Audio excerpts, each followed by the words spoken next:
11. The Mystery of Sex Transmutation. The 10th chapter to Riches. The meaning of what transmutase is in simple language, the changing or transferring of one element or form of energy into another. The emotion of sex brings into being a state of mind. Because of ignorance on the subject, the state of mind is generally associated with physical. Because of improper influences to which most people have been subjected in acquiring knowledge of sex, things essentially physical have highly biased the mind. The emotion of sex has behind it the possibility of three constructive potentialities: the perpetuation of humankind, the maintenance of health as a therapeutic agency, it has no equal, the transformation of mediocrity into genius through transmutation. Sex transmutation is simply and easily explained. It means the switching of the mind from thoughts of physical expression on thoughts of some other nature. Sex desire is most powerful of human desires. When driven by this desire, people develop keenness of imagination, courage, willpower, persistence, and creative ability unknown them at other times. Some strong and impelling desire for sexual contact that people freely run the risk of life and reputation to indulge it. When harnessed and redirected along the other lines, the positive attributes of this motivating force may be used as powerful creative forces in literature, art, or in any other profession or calling, including, of course, the accumulation of riches. The sex transmutation energy calls for the exercise of willpower to be sure, but the reward is the worth the effort. The desire for sexual expression is inborn and natural. The desire cannot and should not be submerged or eliminated, but it should be given an outlet through forms of expression that enrich the body, mind, and spirit. If not given this form of outlets through transmutation, it will seek outlets through purely physical channels. A river may be dammed and its water controlled for a time, but eventually it will force an outlet. The same is true of the emotion of sex. If it may be submerged and controlled for a time, but its very nature causes it to be very seeking, ever seeking means of expression. If it is not transmuted into some other effort, it will find a less worthy outlet. Fortunate indeed are those who have discovered to how to give sex emotion an outlet through some form of creative effort, for they have by their discovery lifted themselves to the status of the genius. Scientific research on the backgrounds of high achieving men, and unfortunately no similar studies have been made about highly successful women, had disclosed these significant facts. The men of the greatest achievements are those with highly developed sex matures, men who have learned the art of sex transmutation. The men who have accumulated great fortunes and achieved outstanding recognition in literature, art, industry, architecture, and the professions were motivated by the influence of a woman. The research from which these astounding discoveries were made went back through the pages of biography and history for more than 2000 years. Wherever there was evidence available in the connection for the there was evidence available in the connection with the lives of men of great achievement. It indicated most convincingly that they possessed highly developed sex natures. The emotion of sex is an irresistible force against which there can be no such opposition, or as an immovable body. When driven by this emotion, men become gifted with a superpower of for action. Understand this truth, and you will catch the significance of the statement that the sex transmutation will lift one to the status of genius. The emotion of sex contains the secret of creative ability. Destroy the sex glands, whether in a man or a beast, and you have removed the major source of action. For proof of this, observe what happens to an animal after it has been castrated. A bull becomes docile as a cow after it has been sexually altered. Sexual alteration takes out of the male, whether a man or beast, all the fight that was in him. Sex alteration of the female has the same effect. The 10 mind stimuli. The human mind respond to stimuli through which it may keep keyed eye to high rates of vibration known as enthusiasm, creative imagination, intense desire, etc. The stimuli to which mind respond most freely are the desire for sex expression, love, the burning desire for fame, power, financial gain, money, music, friendship between either those of the same sex or those of the opposite sex, a mastermind alliance based upon the harmony of two or more people who ally themselves for spiritual or temporal advancement, mutual suffering, such as that experienced by people who are persecuted, autosuggestion, fear, narcotics, and alcohol. The desire for sex expression comes at the head of the list of stimuli that most effectively step up the vibrations of the mind and start the wheels of physical action. Eight of these stimuli are natural and constructive. Two are destructive. The list is here presented to enable you to make a comparative study of the major sources of mind stimulation. From this study, it will be readily seen that the emotion of sex is by great odds the most intense and powerful of all mind stimuli. This comparison is necessary as foundation for the proof of the statement and that the transmutation of sex energy may lift one to the state of a genius. Let us find what constitutes a genius. A good definition of a genius is a person who has discovered how to increase the vibrations of thought to the point where they can freely communicate with the sources of knowledge not available through the ordinary rate of vibration of thought. A person who thinks all will all want to ask some question concerning this definition of genius. The first question will be, how many one can communicate with the sources of knowledge which are not available through the ordinary rate of vibration or thought? The next will be, are there known sources of knowledge which are available only to geniuses, and if so, what are those sources and exactly how may they be reached? We shall offer proof of soundness of some of the more important statements made in this book, or at least we shall offer evidence through which you may secure your own proof through experimentation. In doing so, we shall answer both of these questions. Genius is developed through the sixth sense. The reality of sixth sense has been fairly well established. This sixth sense is creative imagination. The faculty of creative imagination is one that majority of people never use during the entire lifetime, and if used at all, it usually happens by mere accident. A relatively small number of people use, with deliberation and purpose of forethought, the faculty of creative imagination. Those who use this faculty voluntarily and with understanding of its functions and are geniuses.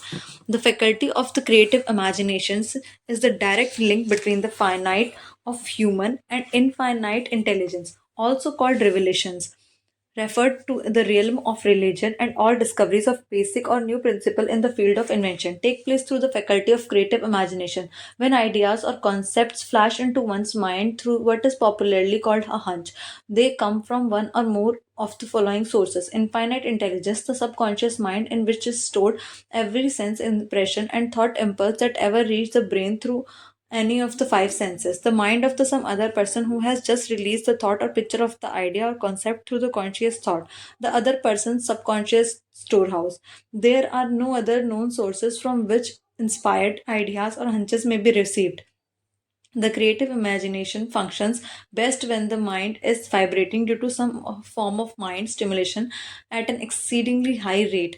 That is why the mind is functioning at the rate of vibration higher than that of ordinary normal thought. When brain action has stimulated through one or more of the 10 mind stimulants, it has the effect of lifting the individual far above the horizon of ordinary thought and permits them to envision distance, scope, quality of thoughts, and not available to the lower plane, such as that occupied while engaging in solving the problems of business and professional routine. When lifted to this higher level of thought through any form of mind stimulation, an individual occupies relatively the same position as someone has who has ascended in the plane.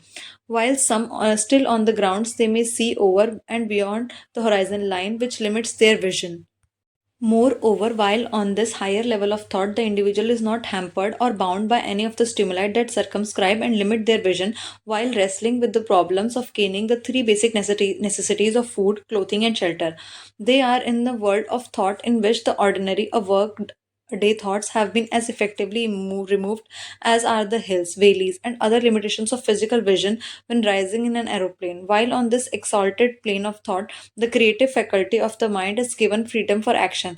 The way has been cleared for the sixth sense to function. It becomes receptive to ideas that could not reach the individual under any circumstances. The sixth sense is the faculty that marks the difference between a genius and an ordinary individual. The more this faculty is used, the more alert and receptive the creative faculty becomes to vibration originating outside the individual's subconscious mind, and the more the individual relies upon it and makes demands upon it for thought impulses. This faculty can be cultivated and developed by only through use. That which is known as one conscience operates entirely through the faculty of the sixth sense. The great artists, writers, musicians, and poets became great because they acquired the habit of relying upon the still small voice which speaks from within through the reality faculty of creative imagination. It is a fact well known to people who have keen imagination that their best ideas come through so called hunches. There is a great orator who does not attain greatness until he closes his eyes and begins to rely entirely upon the faculty of creative imagination. When asked why he closed his eyes just before the climaxes of for his oratory, he replied, "I do it because then I speak through ideas which come to me from within." One of the America's most successful and best known financiers followed the habit of closing his eyes for 2 or 3 minutes before making a decision. When asked why he did this, he replied, "With my closed eyes, I am able to draw upon a source of superior intelligence." Dr. Elmer R. Gates of Chevy Chase, Maryland, created more than 200 useful patents, many of them basic, through the process of cultivating and using the creative faculty. His method is significant to anyone interested in attaining the state of genius in which category Dr. Gate unquestionably belonged. Dr. Gates was one of the really great, though less publicized, scientists of the world. In his laboratory, he had what he called his personal communication room. It was practically soundproof and so arranged that all light could be shut out. It was equipped with a small table on which he kept a pad of writing paper. In front of the table on the wall was an electric push button which controlled the lights. When Dr. Gates desired to draw upon the forces available to him through his creative imagination, he would go into his room, seat himself at the table, shut off the lights, and concentrate upon the known factors of the invention on which he was working, remaining in that position until ideas began to flash into his mind in connection with the unknown factors of the invention. On one occasion, ideas came through so fast that he was forced to write for almost 3 hours. When the thoughts stopped flowing and he examined his notes, he found that they contained a minute description of the principle that had no parallel among the known data of the scientific world. Moreover, the answer to his problem was intelligently presented in these notes. In this manner, Dr. Gates completed over 200 patents which had been begun but not completed by half baked brains. Evidence of truth. This statement is in United States Patent Office. Dr. Gates earned his living by sitting for ideas for individual and corporations. Some of the largest corporations in America paid him substantial fees by the hour for sitting for ideas. The reason faculty is often faulty because it is largely guided by our accumulated experience. Not all knowledge that we accumulate through experience is accurate. Ideas received through the creative faculty are much more reliable because they come from sources more reliable than any available to the reasoning faculty of the mind. The major difference between the genius and the ordinary crank inventor may be found in the fact that the genius works through his faculty of creative imagination while the crank knows nothing of this faculty. The scientific inventors such as Mr. Edison and Dr. Gates makes use of both the synthetic and the creative faculties of imagination. For example, the scientific inventor or geniuses begin an invention by organizing and combining the known ideas or the principles accumulated through experience. Through the synthetic faculty, the reasoning faculty, if the mind this find this accumulated knowledge to be insufficient for the completion of the invention, then they draw upon the sources of knowledge available to them through their creative faculty. The method by which this is done varies with the individual, but this is the sum and the substance of the procedure.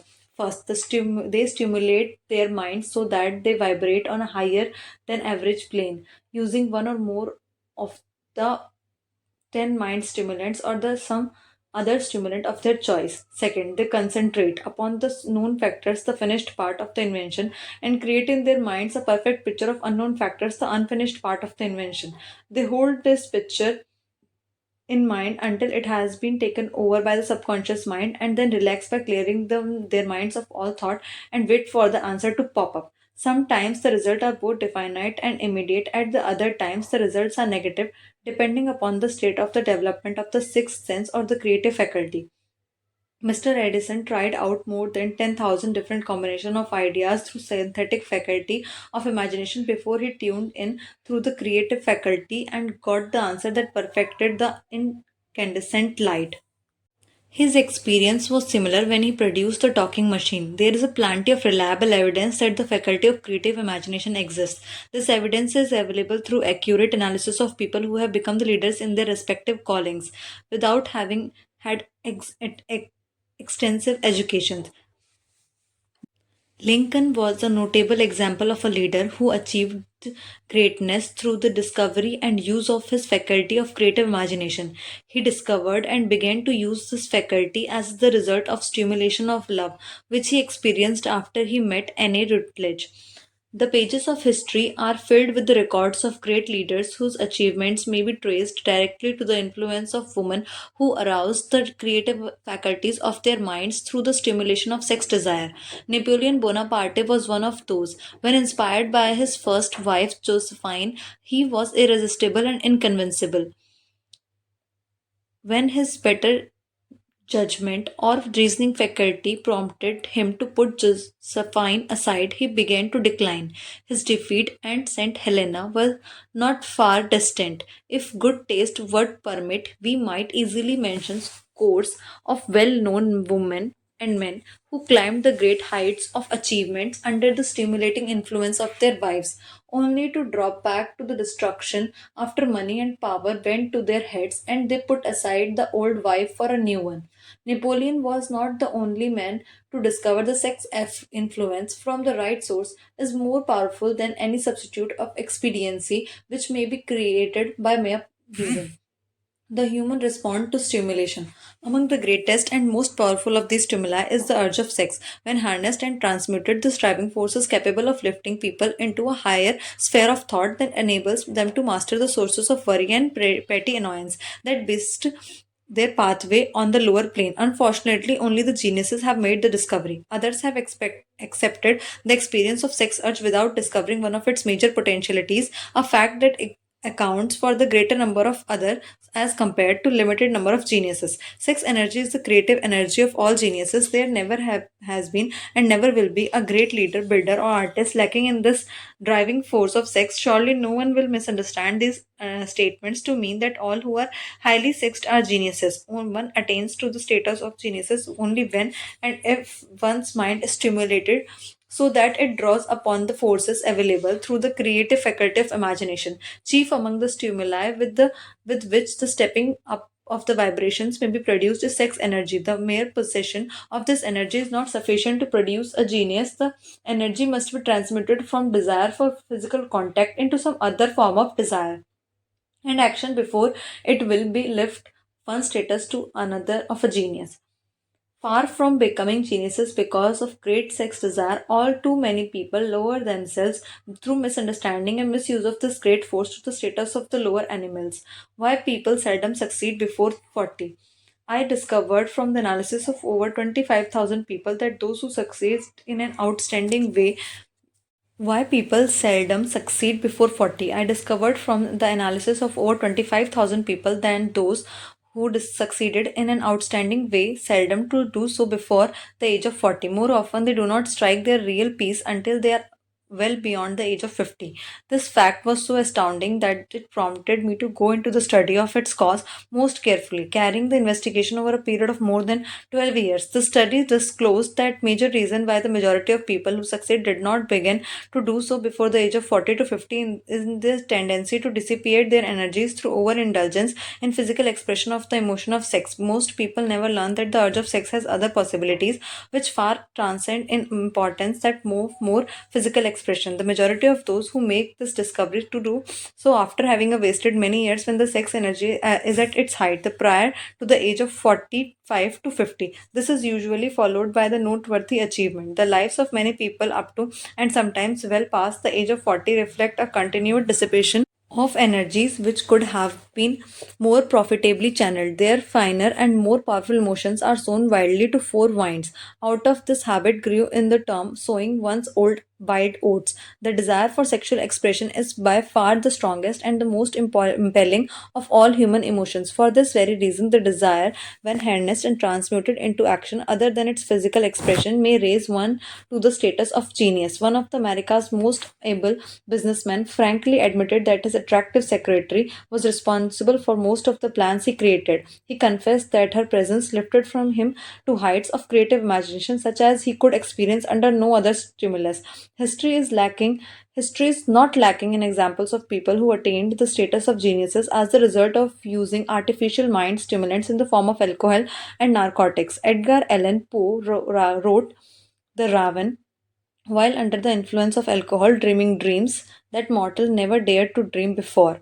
James Whitcomb Riley did his best writing while under the influence of alcohol. Perhaps it was thus he saw the ordered intermingling of the real and the dream, the mill above the river and the mist above the stream. Robert Burns wrote best when intoxicated. For auld lang syne, my dear, we will take a cup of kindness, yet for auld lang syne. But let it be remembered that many such people have destroyed themselves in the end.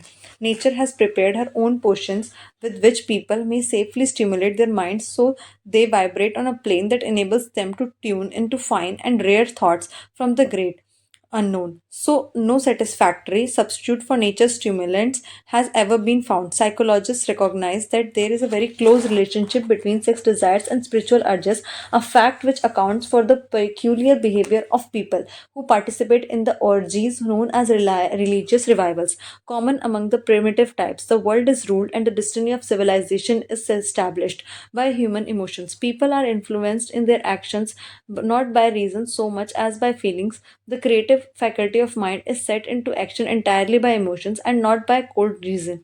The most powerful of all human emotions is that of sex. There are other mind stimulants, some of which have been listed, but no one of them or not all of them combined can equally be driven power of sex.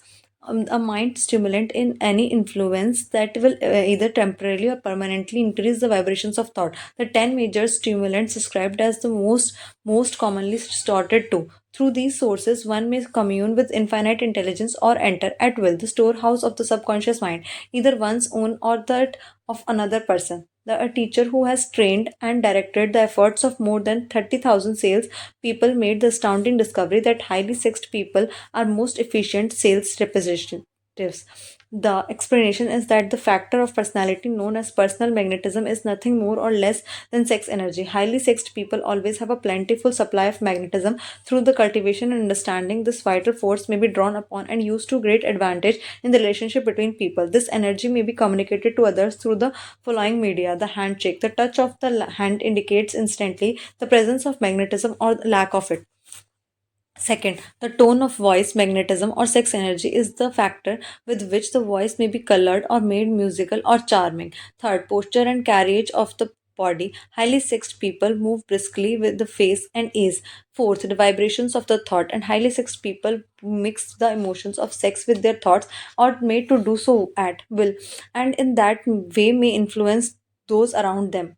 Fifth, body adornment. People who are highly sexed are usually very careful about their personal appearance. They usually select clothing of a style becoming to their personality, physique, and complexion, etc.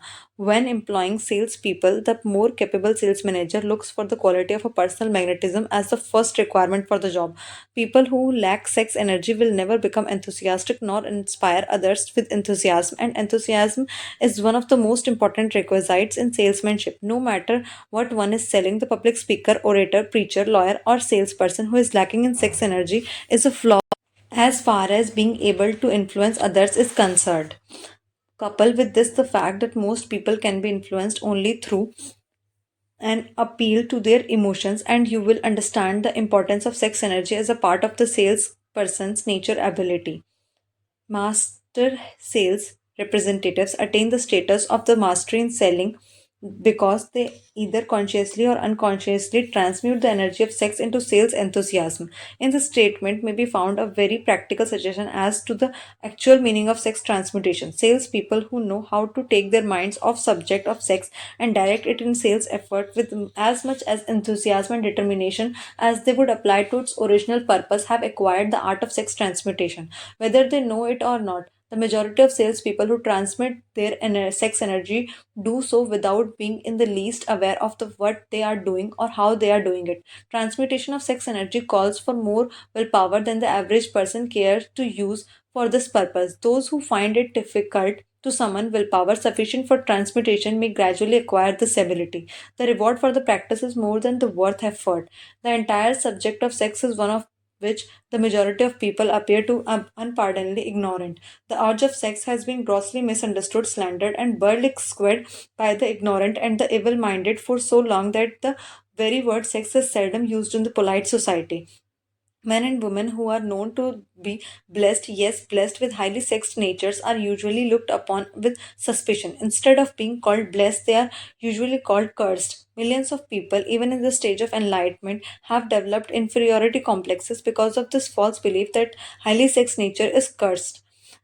These statements of virtue of sex energy should not be construed as justification for the libertine. The emotion of sex is a virtue only when used intelligently with discrimination. It may often be misused to such an extent that it debases instead of enriches with both the body and mind. The better use of this is the burden of this chapter.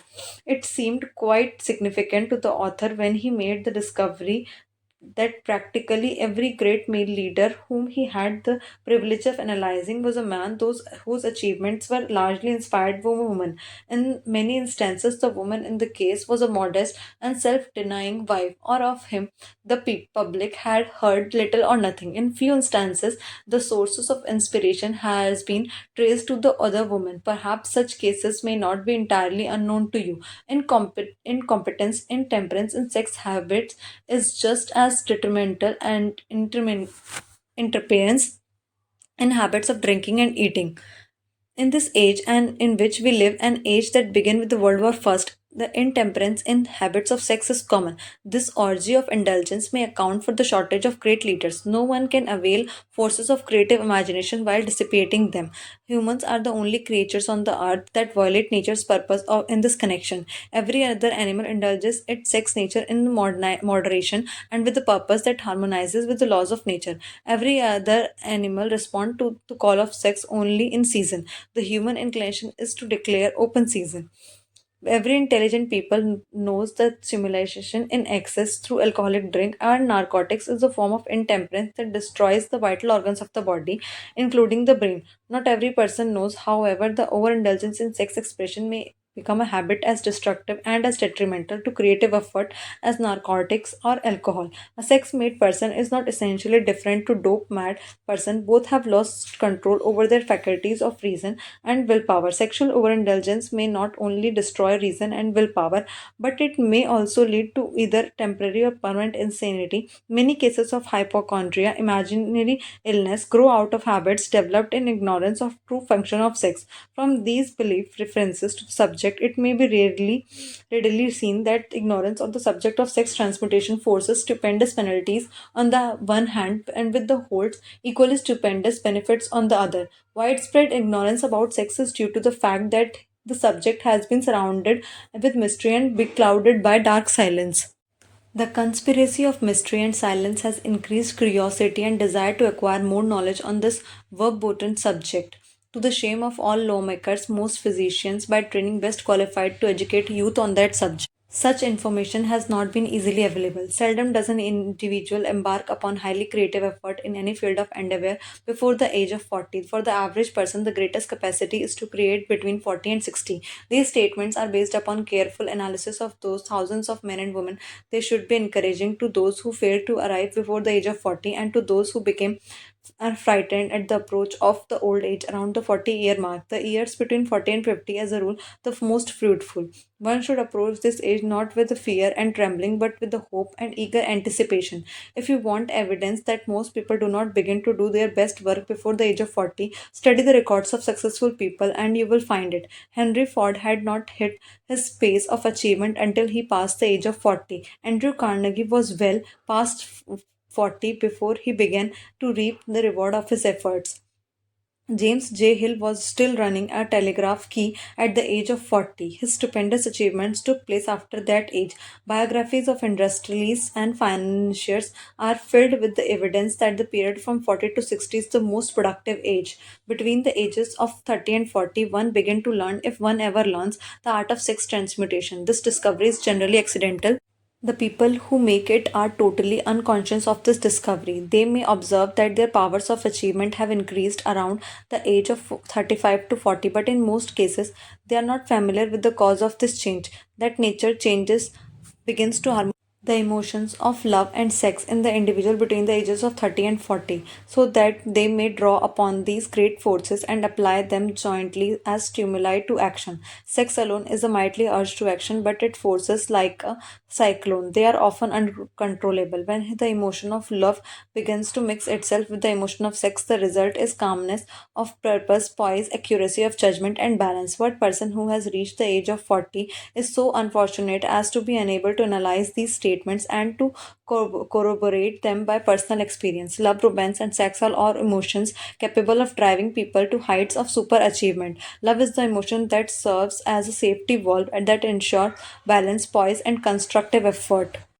When combined, these three emotions may live one to the attitude of a genius. These are geniuses, however, who know little of the emotion of love. Most of them may be found engaged in some form of action which is destructive or at least not based upon justice and fairness towards others. If good taste would permit, a dozen geniuses could be named in the field of industry and finance who ride ruthlessly over the right of others. They seem totally lacking in conscience. The emotions are states of mind. Nature has provided us with a chemistry of the mind, which operates in a manner similar to the principles of chemistry of matter. A chemist may create a deadly poison by mixing certain elements, none of which are in themselves harmful in the right proportions.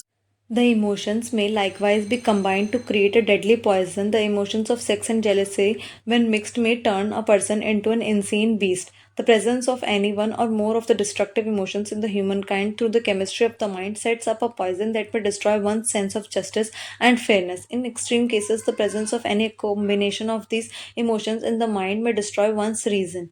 The road to genius consists of the development, control, the emotions of sex and jealousy, when mixed, may turn into person into an insane beast. The presence of any one or more of the destructive emotions in a humankind through the chemistry of the mind sets up a poison that may destroy one's sense of justice and fairness. In extreme cases, the presence of any combination of these emotions in the mind may destroy one's reason. The road to genius consists of the development, control, and use of sex, love, and romance. Briefly, the process may be stated as follows: encourage the presence of these emotions as dominating thoughts in your mind, and discourage the presence of all destructive emotions. The mind is a creature of habit, it thrives upon the dominating thoughts fed it. Through the faculty of willpower, you may discourage the presence of any emotion and encourage the presence of any other. Control of the mind through the power of will is not difficult. Control comes from the persistent and habit. The secret of control lies in understanding the process of transmutation. When any negative emotion presents itself in your mind, it can be transmuted into a positive or constructive emotion by a simple procedure of changing your thoughts. There is no other road to genius than through voluntarily self effort. People may attain a great height of financial or business achievement solely by the driving force of sex energy, but history is filled with the evidence that they may, and usually do, carry with them certain character traits which rob them of the ability to either hold or enjoy their good fortune. This is worthy of analysis, thought, and meditation, for it states a truth the knowledge of which may be helpful to all people. Ignorance of this has cost thousands of people their privilege of happiness even though they possessed riches. The emotions of love and sex leave their unmistakable marks upon the features. Moreover, these signs are so visible that all who wish may read them. People who are driven by the storm of the passion based upon their success, sex desire alone plainly advertise that fact to the entire world by the expression of their eyes and lines of their face. The emotion of love, when mixed with the emotions of sex, softens, modifies, and beautifies their facial expression. No character analyst is needed to tell you this. You may observe it for yourself. The emotion of love brings out and develops the artistic and aesthetic nature of a person. It leaves its impress upon one's very soul. Even after the fire has been subdued by time and circumstance, memories of love never pass. They linger, guide, and influence long after the source of stimulation has faded. There is nothing new in this. Every person who has been moved by genuine love knows that it leaves enduring traces upon the human heart. The effect of love endures because love is spiritual in nature. Those who cannot be stimulated to great heights of achievement by love are hopeless and they are dead, though they seem to live. Even the memories of love are sufficient to lift one to a higher plane of creative effort. The major force of love may spend itself pass away. Like a fire has burned itself out, but it leaves behind the indelible marks as evidence that is passed that way. Its departure often prepares the human heart for a still greater love. Go back into your yesterdays at times and bathe your mind into the beautiful memories of past love. It will soften the influence of the present worries and annoyances. It will give you a source of escape from the unpleasant realities of life. Your mind will yield to you during this temporary retreat into the world of fantasy, ideas, or plans which may change the entire financial or spiritual status of your life. If you believe yourself unfortunate because you have loved and lost, perish the thought. One who has loved truly can never lose entirely. Love is whimsical and temperamental. Its nature is ephemeral and transitory. It comes when it pleases and goes away without warning. Accept and enjoy it while it remains, but spend no time worrying about its departure. Worry will never bring it back. Dismiss also the thought that love never comes but once. Love may come and go times without number, but there are no two love experiences that affect you in just the same way.